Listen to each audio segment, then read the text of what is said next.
apologize to the families around this issue with transportation.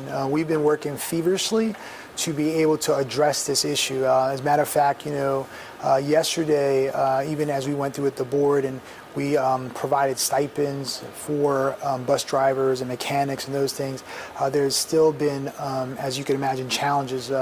This morning, we've been up almost at 4 a.m. this morning, and as we started to see as we started to monitor how many bus drivers would come in, we started to see that we did not have as many bus operators coming to pick up kids, and so we had to make the decision this morning to kind of delay and then also make changes at the end of the day for kids to go home early.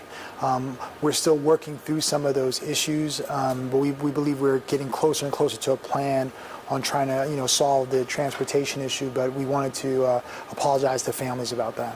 So what time did the call-ins start happening for filling in?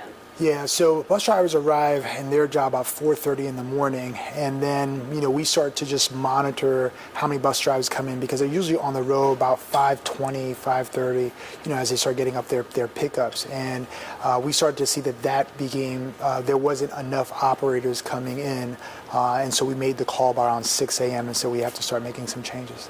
So we've had a lot of questions asking, like, why was there not a robocall or the mass text messages? They've had some issues with the apps as well. Yeah. What was the issue with getting the message out to parents? Yeah, so usually when we do our process with messages, we don't always send it out through central office. We think it's better to send it out through the school themselves, and because it's just sometimes it's easier that a parent will communicate directly with principals and schools first, and so that was our strategy.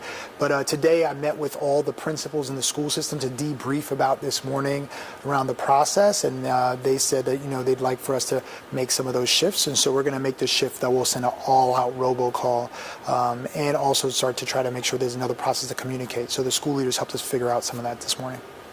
Looking at kind of the big picture here, the school bus driver shortage isn't a new thing. The issues with the mechanics and the number of buses and the breakdowns, these aren't new issues. It seems like this kind of snuck up on everybody. How did that happen? Yeah, unfortunately, after everything went through last night, it seemed that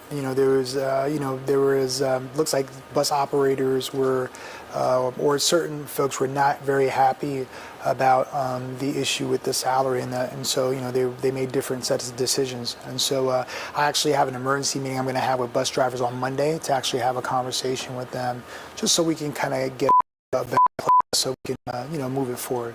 It's important that we are able to get the school up and running. But surely this wasn't the first time that bus drivers have complained about the salary. This isn't a new thing.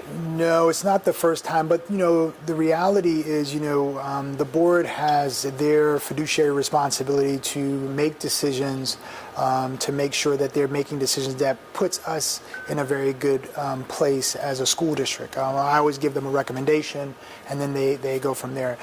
We gave. When you look at the total amount of how much bus operators, mechanics got, was about $12,500, which is huge. And I know sometimes people will get concerned between a stipend and also a salary, but the long-term goal is to get to a salary. But to just say we're going to give you a salary, you just can't do it that way. Yeah, it's much more complex than that.